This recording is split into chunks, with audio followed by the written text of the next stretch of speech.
Assalamualaikum warahmatullahi wabarakatuh.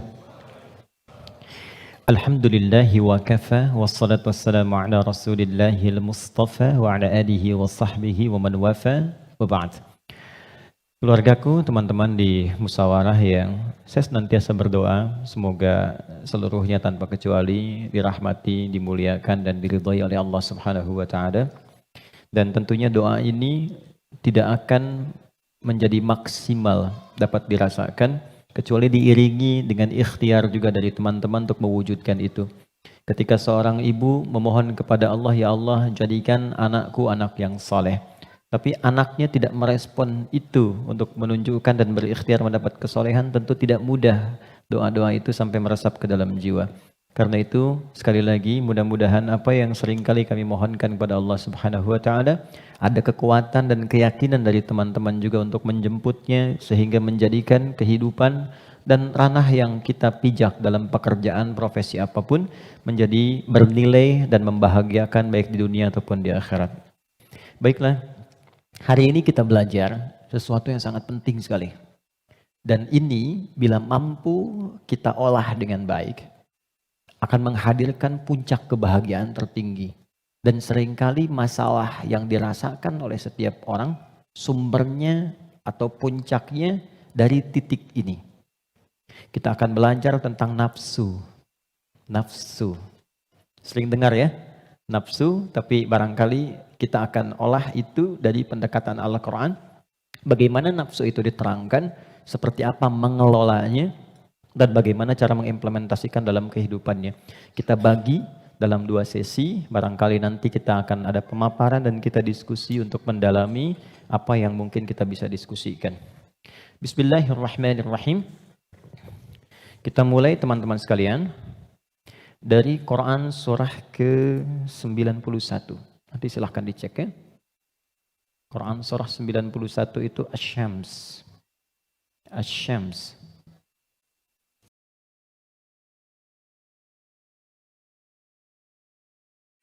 Ayat 7 sampai 10. Oke, pelan-pelan.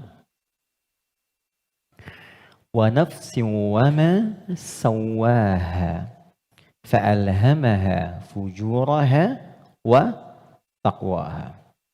Ini butuh fokus agak dalam karena memang pembahasannya cukup detil, tapi saya berusaha menyederhanakan yang mampu bisa kita pahami. Wa nafsi wa ma sawwaha, dan demi nafas. Nafas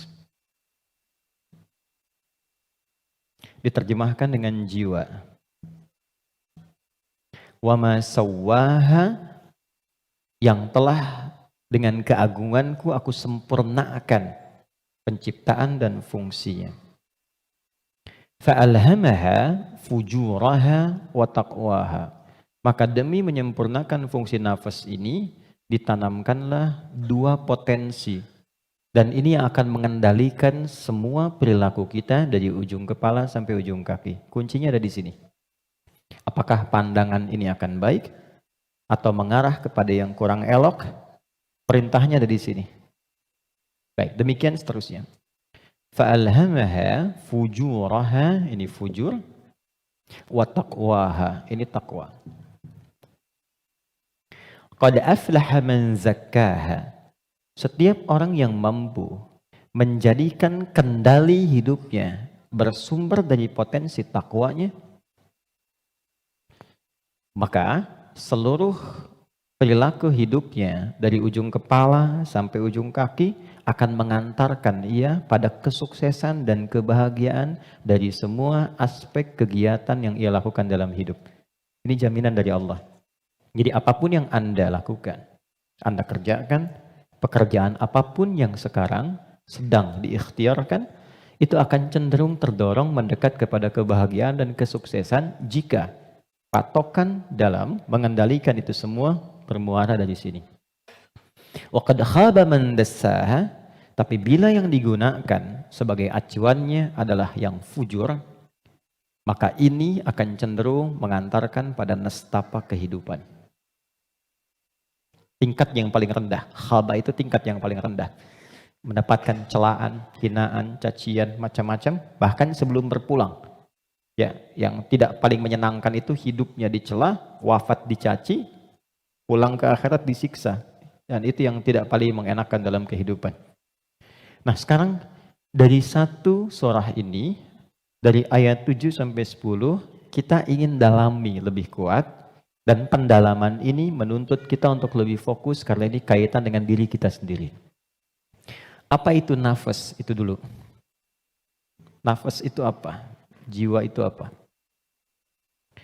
Tempatnya di mana? Seperti apa yang kita rasakan pengaruhnya dalam hidup? Kita pindah dulu ke Quran surah 15 Al-Hijr ayat 28 sampai dengan ayat 30. Quran surah 15 ayat 28 sampai 30. Pelan-pelan. Wa idh qala rabbuka lil malaikati inni khaliqum basyara. Dan ingat, kalau ada idh itu maknanya 3. Ingat, pahami, renungkan. Jadi kalau kita membaca Quran dibuka dengan idh, diingatkan kita oleh Allah, ingat ya. Pahami apa yang akan kau baca ini, lalu renungkan itu pada dirimu yang paling dalam.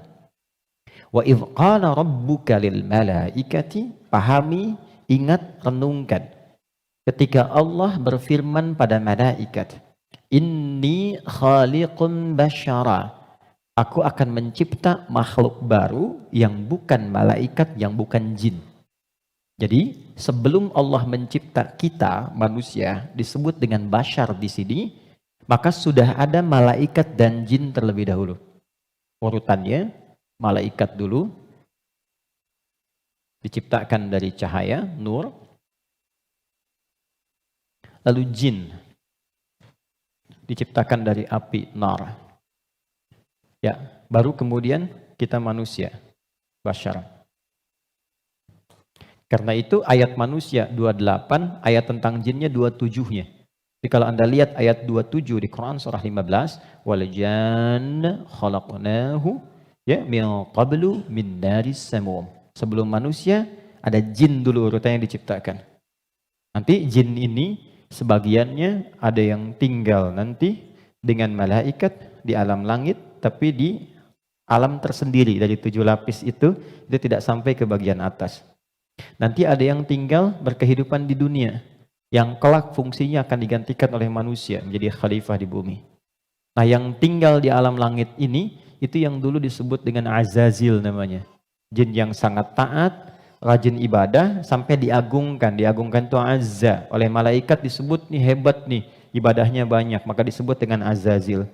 Cuma nanti kisahnya, ketika manusia diciptakan dan akan menempati posisi sebagai khalifah di bumi, jin yang terlihat taat ibadah ini ternyata memiliki kecemburuan yang tinggi sampai membangkang perintah Allah. Maka membangkang perintah disebut dengan fasik. Perbuatannya fasak. Maka berubahlah ia dari jin menjadi makhluk fasik.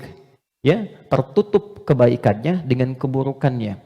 Yang menutup keburukan dengan kebaikan, ada yang buruk yang tak ingin terlihat ditutup dengan yang baik, itu namanya libas, dari kata labasa. Tapi kalau yang baik sudah bagus, ibadah, jujur baik, ditutup dengan keburukan karena sombong misalnya, maka itu namanya dari kata balasa, makhluk yang tertutupnya disebut iblis. Maka dari situ dia menjadi iblis. Di situ ada di Quran surah ke-18 ayat ke-50. Quran surah 18 ayat 50. Wa idh qulna lil malaikati isjudu li adama fasajadu illa iblis kana minal jinni fa fasaqa an amri rabbi. Jadi iblis ini asalnya dari kalangan jin yang tadinya taat tapi tertutup oleh kesombongannya untuk memenuhi perintah Allah, dia tolak karena sombong. Ada di mana? Al-Baqarah ayat 34 dengan kalimat yang sama tapi inti yang beda. Wa idh qulna lil malaikati isjudu li adama fasajadu illa iblis aba, dia enggak mau sujud, wastakbar karena sombong. Ya. Nah, Allah memurkai jin ini menjadi iblis bukan karena enggak sujudnya pada Adam, tapi enggak patuhnya sama Allah. Urusan jin sama Adam itu terkait jin dan Adamnya, tapi ketika tidak mematuhi Allah, maka hilang sifat ubudiyahnya. Maka marahnya Allah kepada jin jadi iblis ini bukan karena Adamnya, karena nggak patuhnya pada Allah. Itu ada di Quran surah ke-7 ayat 11 sampai 12. Qala ma mana'aka alla tasjuda id amartuk. Allah katakan, "Hei iblis," dirubah langsung jadi iblis. "Kenapa kamu nggak mau sujud ketika aku perintahkan?" Jadi yang penting itu perintahnya, bukan karena sujudnya. Kita diminta sholat itu, sholat bukan karena sholatnya, bukan karena sujud rukunya, karena Allah yang perintahkan. Karena kita mengaku beriman, buktikan kita patuh pada Allah. Maka kepatuhan itu wujudnya lewat sholat. Makanya ketika seseorang yang mengaku beriman tidak sholat, itu sama dengan tidak mematuhi Allah. Itu prinsip dasarnya. Baik, kembalikan ke sini. Secara singkat, simpan saja dulu malaikat, simpan jinnya dulu, abaikan iblisnya. Kita fokus ke sini dulu. Maka diciptalah setelah itu manusia, disebut dengan bashar. Tolong fokus ke sini. Bashar adalah satu dari 5 nama manusia yang disebutkan dalam Al-Quran. Kadang dia disebut dengan ins, dipasangkan dengan jin, dan pasangan ini tersebut 18 kali dalam Al-Quran. Ya ma'syaral jinni wal ins, wa ma khalaqtul jinna wal ins. Kadang dia disebut dengan insan, 65 kali disebut dalam Al-Quran, bahkan ada surah ke-78, surah Al-Insan. Hal ata 'alal insan. Kadang disebut dengan Bani Adam. 7 kali disebut dalam Al-Quran. Ya Bani Adam. Untuk menunjukkan keturunan. Kadang disebut dengan Nas. An-Nas. 241 kali disebutkan dalam Al-Quran. Dan ada surah ke-114. Surah bagi semua umat Islam paling favorit di muka bumi. Qul a'udzu birabbin nas. 5 nama. Uniknya, setiap nama dalam Al-Quran menunjukkan fungsi tersendiri bagi kegiatan manusia. Contoh, kalau ingin menunjukkan kelembutan dan karakter keramahan pada manusia dan penampakannya, maka yang disebutkan kata ins. Lalu disebut lawannya jin. Jin disebut jin karena tersembunyi, nggak nampak. Lawannya ins nampak. Karena itu jin fitrahnya nggak nampak, nggak bisa ada yang lihat jin. Ingat ini ya, kalau ada yang mengatakan saya bisa melihat jin, hanya jin yang mampu melihat jin, maka orang itu sedang kemasukan jin. Ingat itu, ya. Maka sifat jin itu nggak bisa dilihat oleh manusia, tersembunyi. Makanya kalau ada jin melakukan penampakan, itu jin sedang punya masalah. Ya. Karena keluar dari fitrah. Apalagi manusia-manusia yang sedang cari-cari penampakan jin. Hati-hati ya. Oke. Sebaliknya, jin tersembunyi, manusia nampak. Fitrahnya tampak. Ketemu nampak, salaman, senyum. Jadi kalau ada manusia yang suka sembunyi-sembunyi, suami pulang ke rumah sembunyi-sembunyi. Ada pintu depan, dia naik lewat jendela. Dia buka WA, istri, ambil handphone suami, sembunyi-sembunyi. Cek dan sebagainya. Ini menunjukkan bahwa suami itu sedang bukan menjadi jin, sedang ada masalah. Gampangnya begitu. Biasanya papasan enak, sekarang cari jalan lain. Itu pasti sedang punya masalah. Itu fitrah. Ya. Yang kedua, jin kasar. Karena itu disebut jin. Manusia lembut. Karena itu, tampilan karakternya selalu lahir sifat kasar. Gak ada orang misalnya, maaf, kemasukan jin jadi lembut. Gak ada. Mas Duda izin pengen ikut kajian, sedang kemasukan jin, itu mustahil. Biasanya dia meracau. Nah manusia itu karakternya lembut. Makanya saking lembutnya Allah tanamkan kecintaan kepada anak yang baru dilahirkan. Anak siapapun itu. Orang pasti senang. Pengen gendong, pengen cium dan sebagainya. Pertanyaannya, kenapa kok tiba-tiba kata-katanya bisa menjadi kasar? Perilakunya kok jadi keras? Padahal ketika lahir, dia dalam keadaan baik. Maka nanti babnya tersendiri. Ada bab tentang lingkungan, bab tentang orang tua, perhatian dari saudara-saudarinya. Kullu bauludin yuladu 'alal fitrah fa'abawahu. Lingkungan, bisa orang tua, bisa teman, bisa sekolah dan sebagainya. Oke. Insan tidak disebutkan kecuali menunjuk pada manusia yang terkait dengan totalitas aktivitasnya dari bangun tidur sampai tidur lagi. Jadi, kalau Anda menginginkan belajar tentang manusia dari sudut pandang akhlak, pelajari kata ins. Kalau Anda ingin belajar tentang manusia yang menata kurikulum hidupnya, apa yang harus dilakukan saat bangun, bagaimana menata hidup dengan panduan-panduannya, Anda mau jadi apapun silahkan. Nanti di Quran ada panduannya. Dari bangun tidur sampai tidur lagi. Keluarkan semua kata insan dalam Al-Quran.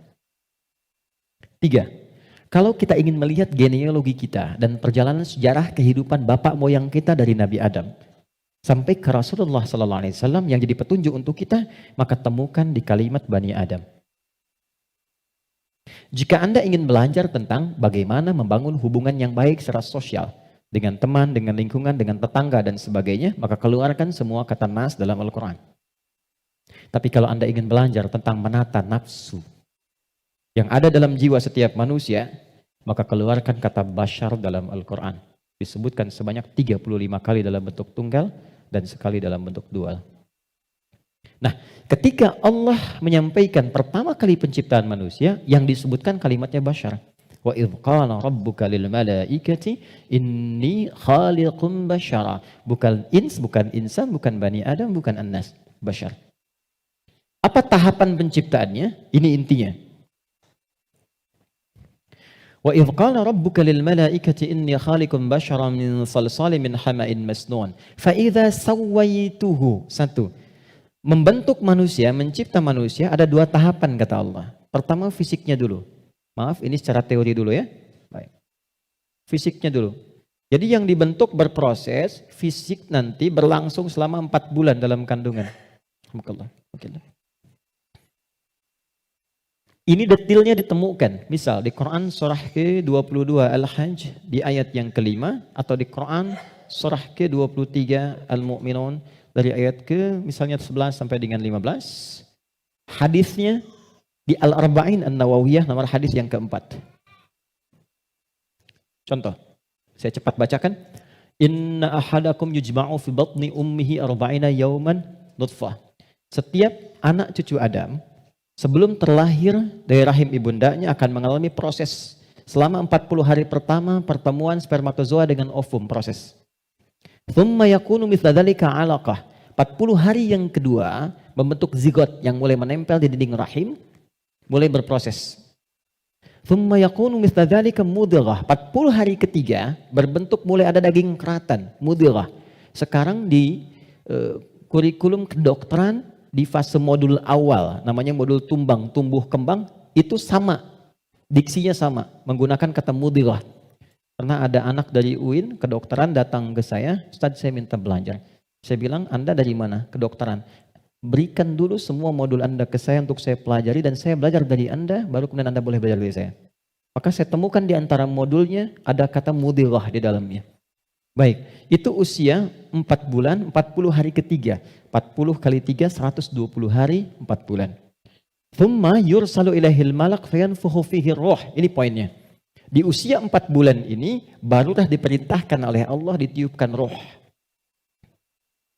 Karena itu kalau ada yang tengah mengandung usia 4 bulan, itu rohnya sudah masuk. Ya? Dan di situ nanti ada tuntunan bagaimana mendidik anak sejak dalam masa kandungan. Kami pernah share ini di hari Quran dan dipraktekkan. Alhamdulillah begitu anaknya mulai bicara yang keluar Quran. Dan setelah itu dicek kemudian oleh ustadz yang mengecek ternyata telah hafal Quran 30 juz. Dalam baru bicaranya itu. Lalu diurutkan 3 tahun usia hafalan, 3 tahun usianya hafal Quran 30 juz. Di antara amalannya Quran surah ke-7 ayat 189. Falamma taghasyaha hamalat hamlan khafifa famarrat bi, sampai ke ujung ayatnya, da'amallaha rabbahuma la in ataitana salihah lanakunanna minasyakirin. Jadi kalau ada yang sedang mengandung, di antara sunnah membacakan untuk anak itu suami istri. Bukan hanya istri saja, suami saja. Suami istri berdoa, itu doanya ada di Quran surah 7 ayat 189. Satu ayat ini saja. Ya, secara singkat. Saya agak cepat, roh ditiupkan. Nah, roh ini sumber kehidupan. Saya mau tanya begini, maaf ya, ini saya sederhanakan sekali. Kalau roh sumbernya dari mana? Halo? Roh sumbernya dari mana? Allah, oke? Baik, sumbernya dari Allah. Tahu dari mana? Quran surah ke-17 ayat 85. Wa yas'alunaka 'anir ruh qulir ruhu min amri Rabbi. Karena roh sumber kehidupan langsung yang ditiupkan pada fisik. Jadi generator kehidupannya di sini. Kalau nggak ada roh, nggak akan bergerak ini. Makanya orang meninggal, dicabut rohnya, sudah nggak bisa bergerak lagi. Nah, sumber roh itu sumber kehidupan dari Allah. Baik, sekarang saya tanya, kalau Allah maha baik tidak? Ada aibnya tidak? Ada cacatnya tidak? Lihat, kumpulan semua kebaikan, jika dikumpulkan, jujur, sabar, misalnya kan kalau kita kumpulkan sifat-sifat baik itu, semuanya itu akumulasinya disebut dengan takwa namanya. Karena Allah itu maha baik, gak ada cacatnya, maka semua yang bersumber dari Allah pasti semuanya baik. Dan membawa sifat-sifat kebaikan. Perhatikan, fokus. Roh ini ketika ditiupkan, masuk ke dalam fisik manusia usia 4 bulan, dia membawa sumber-sumber kebaikan. Karena datangnya langsung dari Allah, diperintahkan masuk, maka membawa akumulasi kebaikan. Maka selain roh ini masuk ke dalam fisik, dia juga membawa potensi-potensi kebaikan yang disebut dengan takwa. Ini, fa'alhamaha fujuraha takwa. Pelan-pelan. Kalau fisik ini langsung dari Allah atau ada proses dulu? Terbayang nggak maksudnya? Kalau roh itu kan langsung kan? Allah firmankan, masuk kan? Kalau fisik langsung tercipta ada proses dulu? Proses.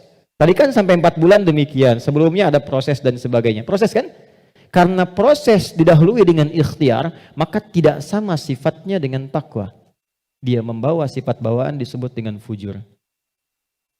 Sekarang perhatikan, saya ilustrasikan. Bismillah. Ini ada gelas. Oke, kosong ya. Ini kalau kalau saya isi air bening, ya kosong kan? Saya bukan ingin sulap ya, cuma ingin tunjukkan. Kalau ini saya isi air bening nih, bening, oke? Bening. Lalu saya campur dengan kopi. Jadi apa warnanya? Oke, berubah warna kan? Intinya hitam misalnya. Saya kasih susu, berubah warna kan? Baik ya? Maka perhatikan baik-baik. Kalau kita ilustrasikan, ini ada tempat, dimasukkan kemudian air bening. Gambarkan yang bening itu takwa ini. Jelas? Takwa itu tadi sifat yang melekat kepada apa? Roh. Masih ingat? Kemudian dia bercampur dengan ini, sifat bawaan dari fisik. Kenapa saya sebut tidak langsung dari Allah, tapi melalui proses ikhtiar yang Allah tetapkan? Karena maaf sekali. Kenapa namanya disebut fujur? Karena ini berkumpul segala macam bentuk di sini. Apakah teman-teman mencari semua yang halal, yang dimasak oleh istri, masuk kemudian ke dalam mulut dan perutnya, dan terkonsumsi oleh janinnya? Apakah dipastikan semua halal? Kalau dia menjadi halal, akan jadi baik. Kalau dia menjadi syubhat, ya akan menjadi bercampur. Kalau dia dari yang haram akan menjadi kotor. Karena itu yang bersumber di fisik disebut dengan fujur, yang ini pasti baik. Tadi saya katakan, kalau campurannya susu, bening, bagus, nyaman. Tapi kalau campurannya kotor, lumpur dan sebagainya, maka jadi bermasalah. Maka jangan pernah membawa sesuatu yang haram, dibawa ke rumah, apalagi dikonsumsi anggota keluarga. Karena itu pasti akan merusak dan berpengaruh kepada karakter. Karena masuknya ke sini. Itu pasti itu. Pasti. Pernah ada riset begini, ini saya langsung lakukan. Saya baru pulang dari Tripoli, mengajar di satu tempat di Bekasi. Kemudian tiba ada anak yang tidak biasa. Ini menarik ini. Anaknya unik sekali. Tapi ibunya solehah. Rajin, bapaknya solehah. Bapaknya soleh, ibunya solehah. Jadi rajin ke majelis ilmu dan anaknya unik. Nah, qadar Allah alhamdulillah bertahan dengan kami itu sampai selesai belajar. Ibunya tiba datang, alhamdulillah Ustaz katanya. Anak saya bisa bertahan. Emang kenapa Bu? Tidak pernah dia bisa bertahan di satu tempat, baik di pengajian apalagi di sekolah, kecuali setelah 5 menit gurunya akan datang mengantarkan ia kepada saya, mohon dibawa pulang karena kami tak sanggup mengajarinya lagi. Nah, tanpa saya tanya, ibunya cerita, Ustadz izin konsultasi, sebetulnya ini saya adopsi. Karena dulu kami mencoba menyelamatkan, saya bekerja sama dengan kawan saya yang public figure juga perempuan, menyelamatkan 2 anak kembar dari perilaku orang tua yang ayahnya pencuri, ibunya suka mabuk. Jadi begitu sedang mengandung, ibunya masih minum minuman yang diharamkan itu. Maka itu berpengaruh kepada janinnya, lahir ia. Nah, mengeluarkan itu nggak mudah tuh, karena sudah menjadi daging. Maka harus disupport lagi dengan yang halal, ditanamkan lagi yang baik-baik supaya keluar itu. Nanti ada tahap yang ringan, tahap yang menengah, tahap yang paling susah. Tapi itu semua ada caranya untuk mengembalikan. Yang ingin saya gambarkan adalah, hati-hati kita ilmiah sekali hari ini. Ini bawaan dari gabungan fisik sifatnya fujur, yang ini roh membawa sifat takwa. Karena takwa yang bening bercampur dengan fujur, maka merubah keadaan roh. Yang tadinya murni seperti biasa, karena roh membawa sifat takwa, nyampur jadi ini, bercampur dengan fujur. Maka merubah nama roh kemudian menjadi nafas. Pelan-pelan, pelan-pelan. Kalau roh saja yang dibawa sifat takwa, udah pasti baik tuh. Tapi karena dia bercampur dengan ini, yang bahannya banyak tuh, ya, dan sifat fujur, maka berubah nanti dari sifat yang takwa ini bercampur dengan fujur, merubah nama roh saat masuk ke dalam tubuh, berubah menjadi nafas. Dari sini diserap ke dalam bahasa Indonesia menjadi nafas. Ya, maka dikatakan seseorang bisa bernafas ketika rohnya masuk. Tapi dalam keterangan Al-Quran bukan cuma bisa nafas, di situ akan tergabung takwa, potensi yang dibawa oleh roh sebagai sumber kebaikan. Di sini ada fujur, potensi yang dibawa oleh fisik, ya, yang kadang-kadang menjadi lawan daripada sifat kebaikan. Pelan. Sampai di sini bisa dipahami? Artinya apa? Artinya, maaf, di dalam diri kita ini, siapapun manusianya, pasti ada potensi kebaikan. Ini sifat dasar manusia itu baik. Itu sifat dasarnya. Nggak ada yang nggak baik. Makanya, maaf, sepencuri-pencurinya pencuri, sebetulnya hatinya menolak. Ketika akan mencuri, pasti hatinya menolak itu.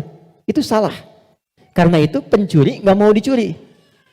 Coba kalau 3 orang mencuri, yang satu misalnya menyembunyikan hasil curiannya, maka bosnya akan berkata, maling kamu. Padahal mereka baru maling gitu kan. Ya? Oke. Pelan-pelan ya.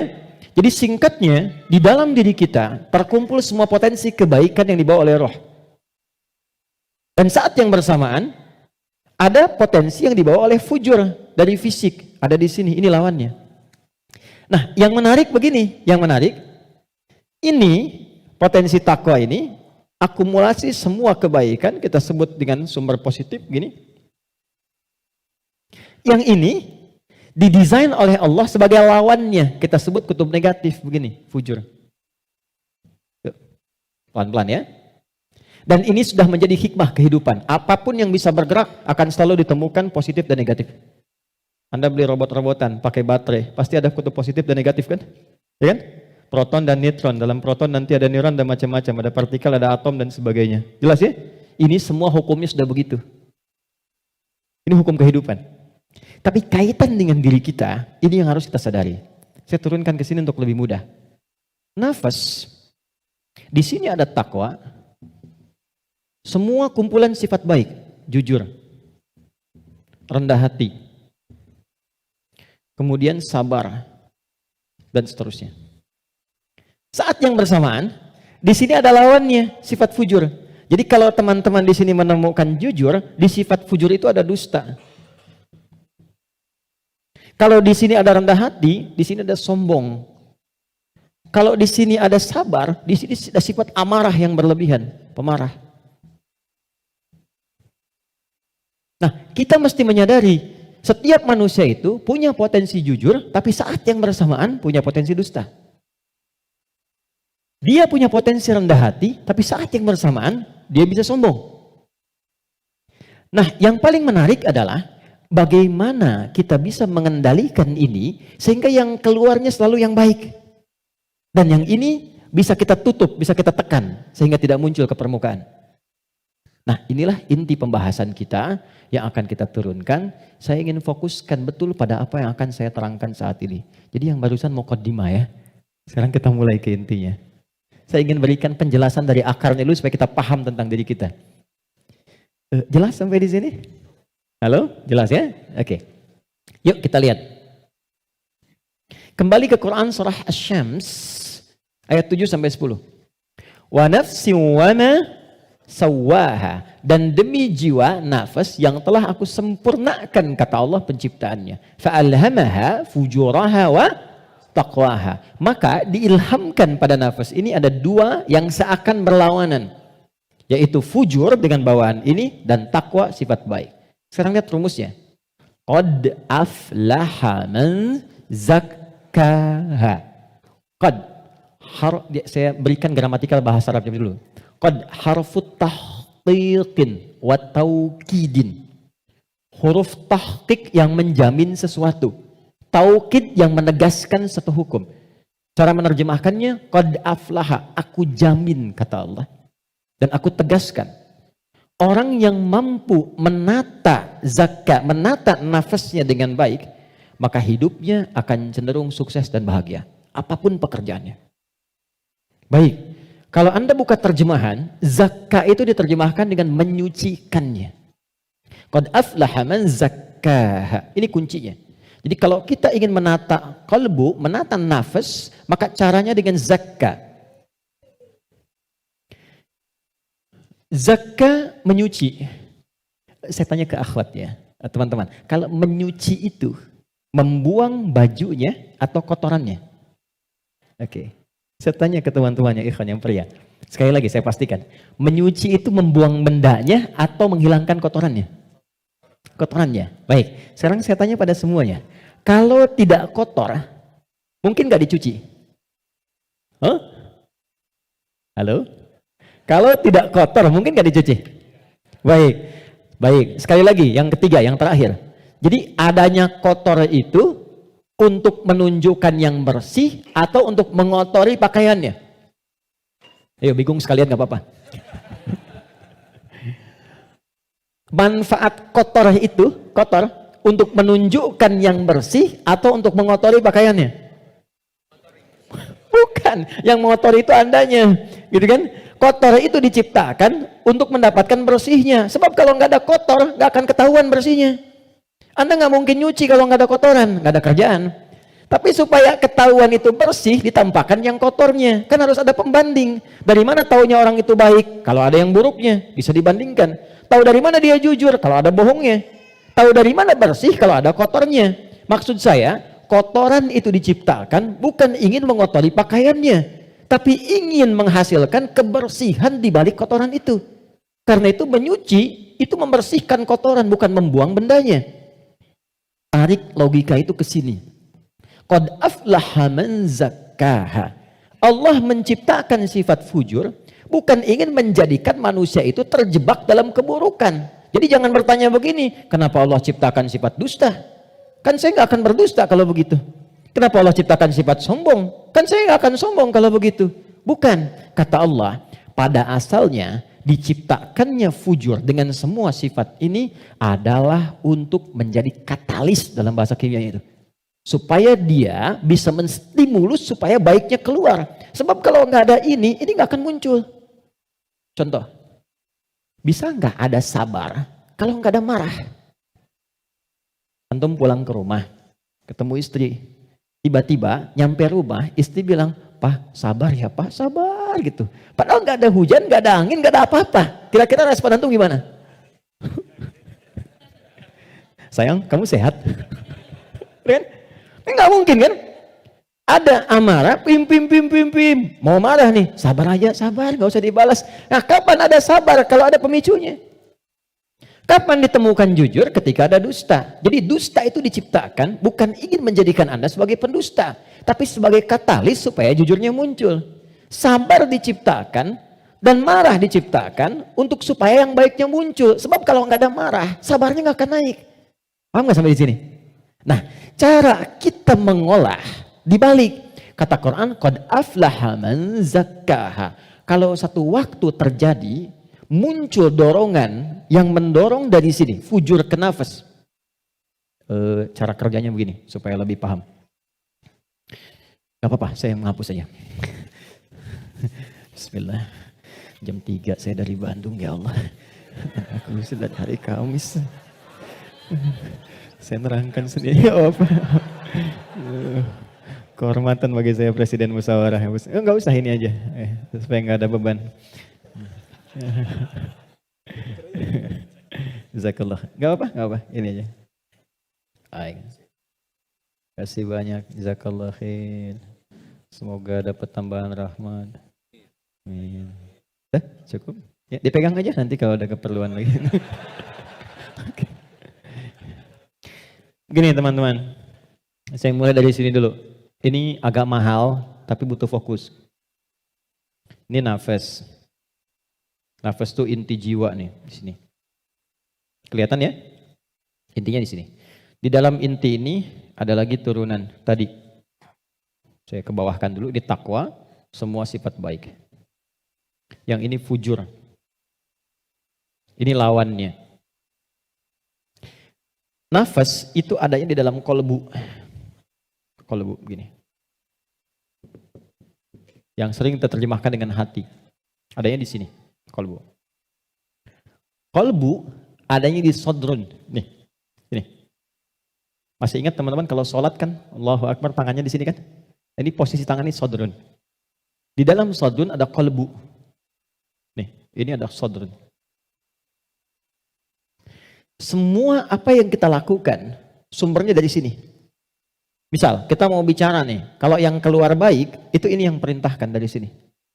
Ke sini, ke kolbu, ke sodrun, keluar, ditembuskan langsung ke akal, kita keluarkan sepersekian detik. Kalau yang keluar, yang buruk, sumbernya dari sini. Jelas? Nah, saya ingin katakan dulu sebentar, setan sudah meminta kepada Allah, sejak Adam diturunkan, supaya diberi kewenangan untuk menggoda yang ini. Itu nanti ada di surah An-Nisa di ayat yang ke-118.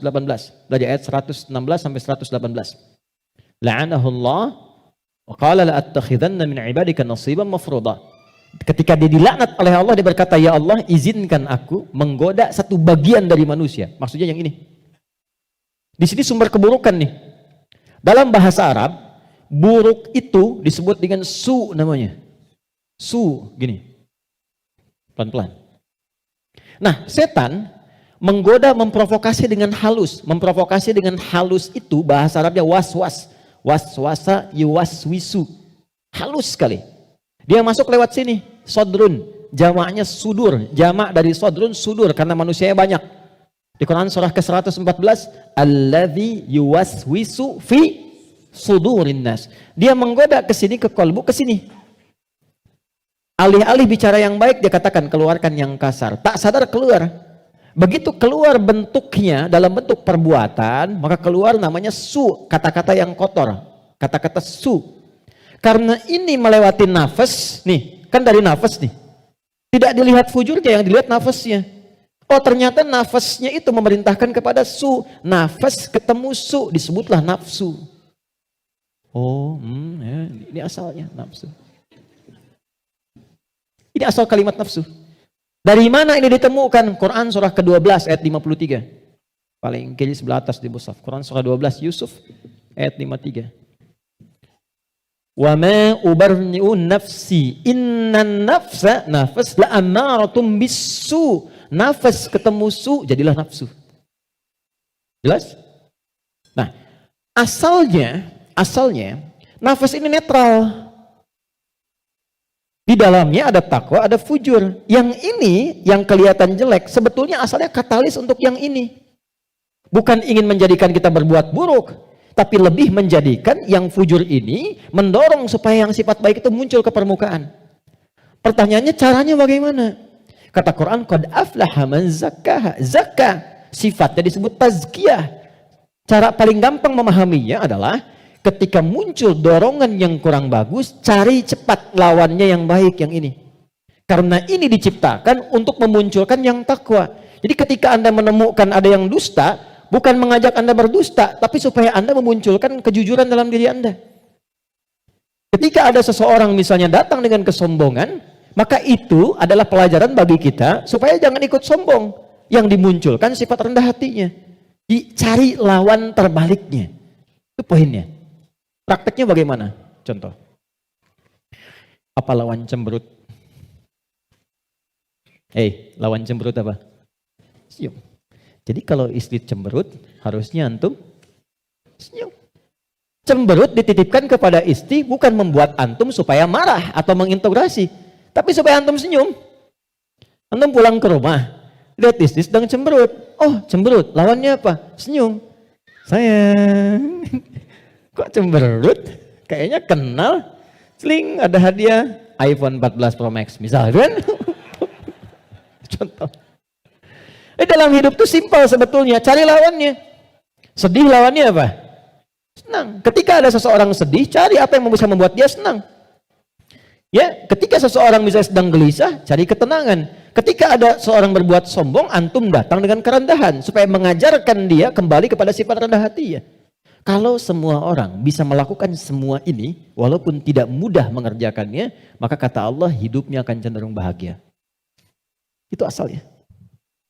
Tapi problemnya adalah di sini ada setan yang memberikan was-was supaya ini muncul dominan. Apa yang bisa mencegah dan menghambat setan supaya tidak menjadikan manusia dominan dengan sifat fujurnya dibanding takwanya? Sebelum sampai ke sana, saya ingin jeda dulu.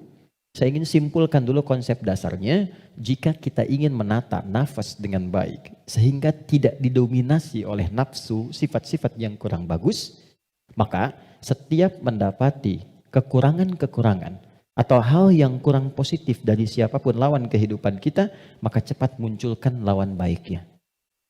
Kadang-kadang yang diuji bukan kita, yang diuji orang lain, tapi yang disasar hikmahnya kita. Itu namanya fitnah. Jadi fitnah itu tidak harus selalu tuduhan. Bisa jadi ujian. Misal, inna min azwajikum wa auladikum, bahkan amwalikum fitnah. Kata Allah, anak-anak itu jadi fitnah. Maksudnya apa? Kadang-kadang di anak-anak ada aktivitas-aktivitas yang mungkin tidak ideal, yang orang sebut dengan nakal. Ya? Padahal tidak ada anak yang nakal. Boleh jadi anak itu dibuat aktif supaya kreativitas orang tuanya makin muncul. Jadi ketika Anda melihat anak-anak punya ekspresi tersendiri, lihat dulu dari yang kurang bagus itu apa yang dimunculkan yang baik supaya keluar. Itu caranya. Sama dengan begini. Itu ada kejadian di Cianjur. Musibah. Bagi warga Cianjur yang terkena, itu bala namanya. Ibtila, ujian langsung yang dialami. Bagi kita itu fitnah. Ujian yang diberikan ke sana, tapi hikmahnya menyentuh diri kita. Ada nggak yang terpanggil untuk datang? Betul nggak orang beriman saling merasakan? Betul nggak titipan harta itu benar-benar untuk berbagi dan sebagainya? Maka diberikan ujiannya di sana. Mungkin yang wafat di sana masuk kategori syahid akhirat. Karena di antara syahid itu kan tertimpa bebangunan, meninggal dia syahid. Kita wafat bagaimana? Maka disentuh untuk datang. Kami ke sana bangun posko, lihat teman-teman, maaf ya, ini pelajaran besar ya. Mohon kalau kurang berkenan, mohon saya dimaafkan dengan kalimat ini. Demi Allah saya katakan, rumah yang mewah sampai yang biasa hancur. Dan yang paling menarik bukan itu. Yang paling menarik hati kita untuk merenungkan. Bahkan rumah yang masih bertahan pun dan masuk kategori mewah, tidak ada yang berani penghuninya untuk datang ke tempat itu. Dia lebih memilih mengungsi atau tinggal di tenda-tenda yang bahkan jauh dari kata layak. Pertanyaan saya, jadi yang selama ini dikumpulkan kerja keras siang dan malam, jadilah sesuatu yang mewah itu, kendaraan yang hebat itu, lalu untuk apa kalau tidak digunakan dan dinikmati ketika Allah memudah membalik itu dalam sepersekian detik? Maka saya ingin katakan pada teman-teman, jangan sampai terjadi dalam satu masa, dalam satu waktu, sudah kerja, lelah, capek dan sebagainya, tapi karena hubungan yang jauh dari Allah, atau karena sebab tertentu, justru berbalik nikmat itu menjadi sesuatu yang bahkan tidak bisa dinikmati secara langsung. Itu pesan pertama. Tapi jangan disimpulkan bahwa di sana ada maksiat dan sebagainya, tidak ke situ arahnya. Boleh jadi mereka ditetapkan oleh Allah untuk mendapatkan kemuliaan karena datang keluarga-keluarga besar membawa sesuatu yang bahkan belum pernah mereka lihat sebelumnya. Yang gak pernah menemukan makanan-makanan yang mungkin menurut kita enak dan layak.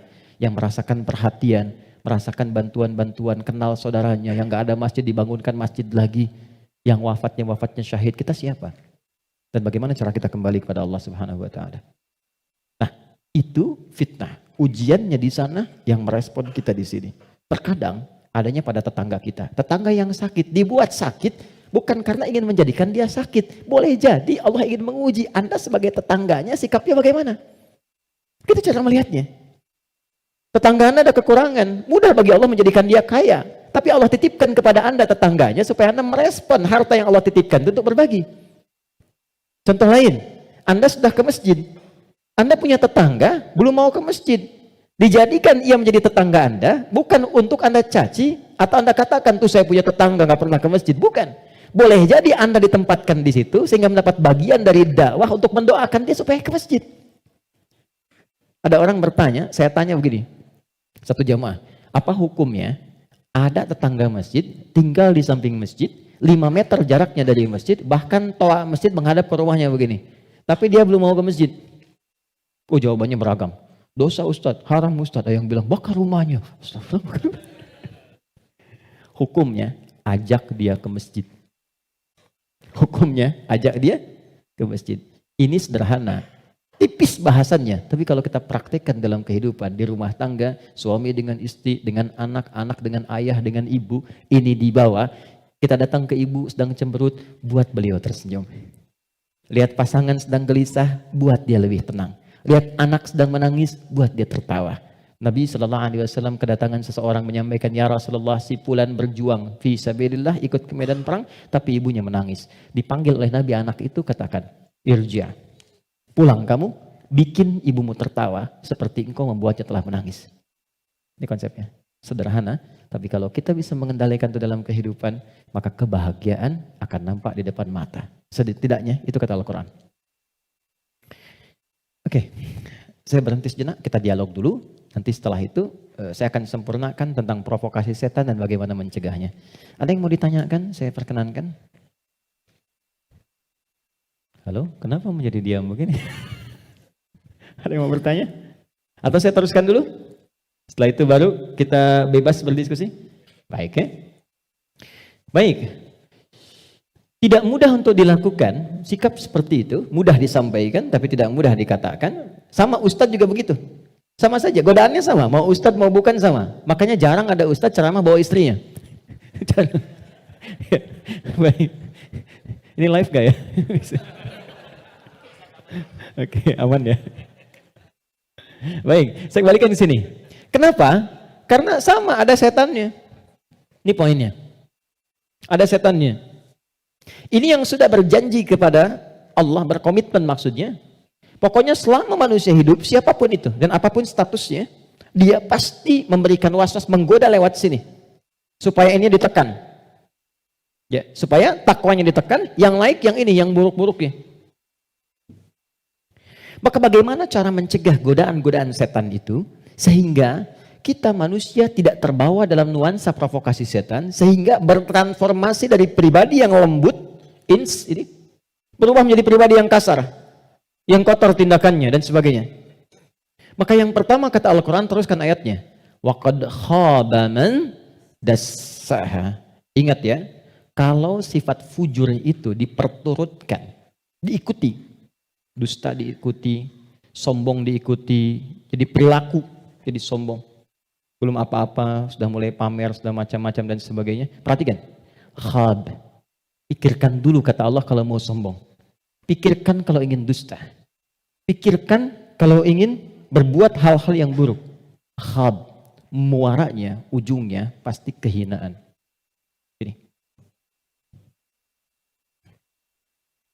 Jadi sebelum berbuat sesuatu yang menyimpang, kalau Anda ingin berkata kotor, pikirkan dulu. Karena ketika itu keluar, Anda akan terhina, kata Allah. Anda akan terhina. Kalau bukan ada yang di hadapan, orang lain yang akan tergerak untuk menghinakan itu. Karena itu tidak sedikit orang yang mengeluarkan kata-kata kotor dalam kehidupan, terekspos kemudian, bukankah dirinya menjadi rendah? Mau sombong, bagi dirinya mungkin hanya ingin menampilkan kerja keras saja. Tapi ketika ditampilkan dalam bentuk sombong, diikuti provokasi ini, maka apa yang terjadi? Khab, kata Allah, ujung-ujungnya pasti ini, terhina hidupnya. Entah itu mendapatkan celaan, entah itu mendapatkan cacian. Jadi semua bentuk keburukan yang dialami oleh manusia itu kembali kepada perilakunya. Dan pada akhirnya adalah mengikuti bisikan-bisikan yang disampaikan oleh setan. Jadi yang pertama kali, kalau terfikir sesuatu yang buruk, langsung kata Allah pikirkan. Maaf ya, hei jangan kerjakan. Kalau tidak, kamu akan terhina di ujung. Maaf sekali lagi, maaf. Seseorang ketika berbuat korupsi misalnya, dia merasakan akan mendapatkan sesuatu yang besar. Tapi Quran menasihati jangan lakukan. Karena kamu akan terhina. Betapa itu terbukti ketika dia diketahui. Entah itu KPK, kejaksaan atau polisi menangkap dan seterusnya. Perhatikan, apa hukuman yang didapatkan dalam kehidupan sosialnya? Cacian, makian, celaan. Dan yang paling dahsyat, bukan hanya orang yang melakukan, sampai anaknya dapat bagiannya. Padahal tidak pernah mengerjakannya. Keluarganya mendapatkan bagiannya, padahal tidak pernah melakukannya. Karena itu masuk kepada yang kedua, nahnu narzuqukum wa iyyahum atau nahnu narzuquhum wa iyyakum. Ada dua ayat. Kaidah perilaku dan rizki ada yang terwariskan. Yang kedua kata Allah, kalau kamu merasa bisa menanggung kehinaan pada dirimu, pikirkan keluargamu. Contoh, Anda mengatakan saya belum menikah Ustadz, tapi Anda kan punya ayah, punya ibu. Jadi kalau Anda berbuat sesuatu yang buruk, orang tua Anda akan kena. Anda berbuat maksiat, terjebak dengan perbuatan buruk, menggunakan benda-benda yang haram misalnya, atau mencuri atau macam-macam, waliyadzubillah. Dilakukan itu, diketahui, diekspos di publik, bukan punya Anda, bukan hanya Anda, ibu Anda akan kena, ayah Anda akan kena. Karena itu kata Quran, sebelum Anda berbuat yang kurang baik sebagai anak, pikirkan dulu orang tua. Jadi kalau merasa sebagai anak saya akan menanggung itu nggak apa-apa, pikirkan orang tua Anda. Apa tega ibu yang telah mengandung, melahirkan, merawat, mendidik, ayah yang penuh dengan peluh, merawat Anda, menyayangi Anda, menemani Anda saat tidur, tiba-tiba hanya mendapati keburukan yang dari Anda kerjakan. Mendapati limpahan keburukan dari hasil kreasi anaknya. Satu. Tapi kalau Anda orang tua, maka ingat anak dan keluarga. Saya sedih ya dapat beberapa informasi yang kadang-kadang dari instansi pemerintahan juga konsultasi. Salah satunya yaitu kok masih ada yang nekat berbuat seperti ini. Anda bisa bayangkan seorang bapak korupsi, anaknya dibully di sekolah sampai dia putus sekolah. Salah apa anaknya? Ibunya berbuat maksiat, ketahuan. Keluarganya yang kena. Suaminya yang hancur karirnya. Karena yang istrinya berbuat yang tidak bagus, berselingkuh, bergaul dengan pasangan yang lainnya, suaminya yang kena. Suami yang kemudian diputus pekerjaannya, anak-anak yang kena bulinya. Jadi masuk yang kedua, ketika ada seseorang yang berpikir mengikuti provokasi setan, kata Allah, pikirkan keluargamu, pikirkan anakmu. Yang ketiga, yang terakhir, pikirkan kematian, wafat. Jadi kalau sedang terdorong oleh nafsu, yang diarahkan oleh setan untuk berbuat yang buruk, misal, maaf, ingin mencela orang, hanya sekedar bikin status. Coba bayangkan saat berbuat seperti itu, Anda diwafatkan oleh Allah Subhanahu wa Ta'ala. Apakah mau wafat dalam keadaan sedang berbuat maksiat? Sementara selama ini Anda sholat, Anda puasa, Anda zakat dan sebagainya. Tiba kemudian berbuat maksiat dan wafat dalam keadaan demikian. Itu puncak terakhirnya yang paling cepat bisa mengendalikan nafsu kita supaya tercegah dari perbuatan yang buruk. Selebihnya di situ doa-doa untuk menguatkan itu semua. Ada ayat kursi, ada tiga surah paling favorit semuka bumi terakhir, Al-Ikhlas, Al-Falaq, An-Nas. Ada istighfar dan lain sebagainya. Nah itu jalan-jalan yang bisa kita lakukan. Dan sebagai penutup, kalau sudah pernah terjebak berbuat seperti itu, bagaimana cara kembalinya? Ini ada jalan rel, salah belok ke sini. Ingin balik lagi supaya ke jalan yang benar. Balik kembali. Kembali ke jalan yang lurus, yang benar. Untuk menempuh jalan yang lebih baik, dalam bahasa Arab disebut dengan taba, sifatnya disebut dengan taubat.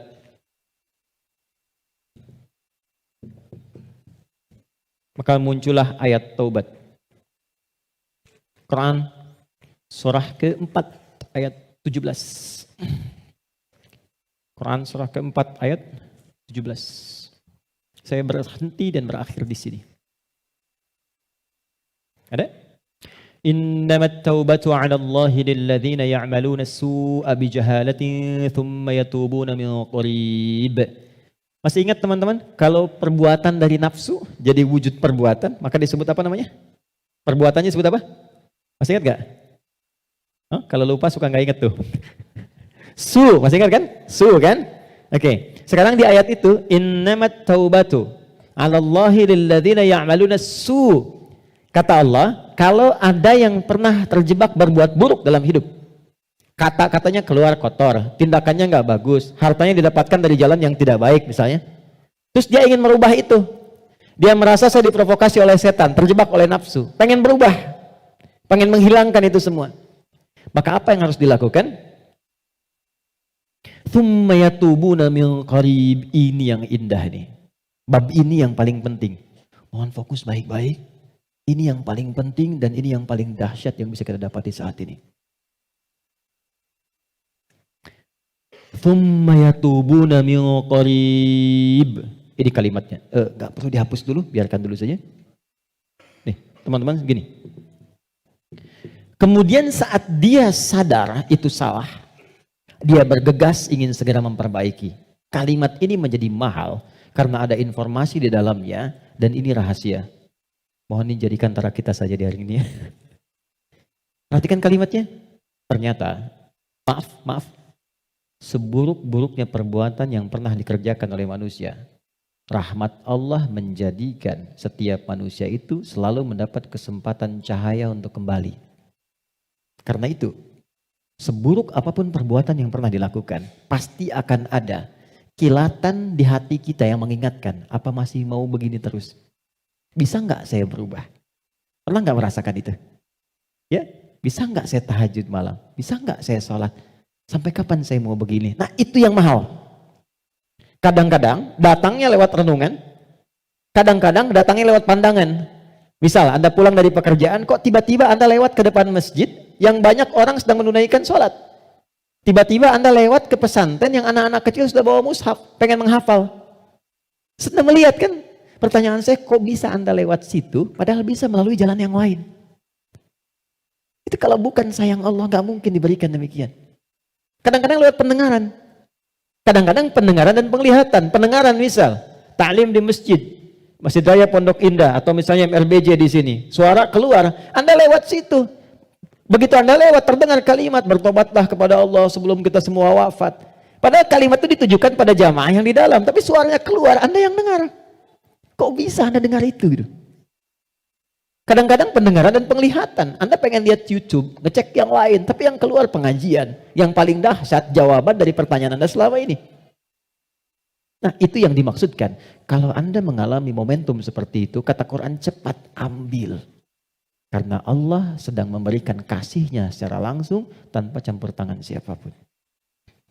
Biasanya, kalau dalam kondisi seperti itu disambut oleh seorang hamba, maka muncullah rahmat Allah pada saat itu yang akan langsung merubah hamba itu menjadi kekasih Allah Subhanahu wa taala.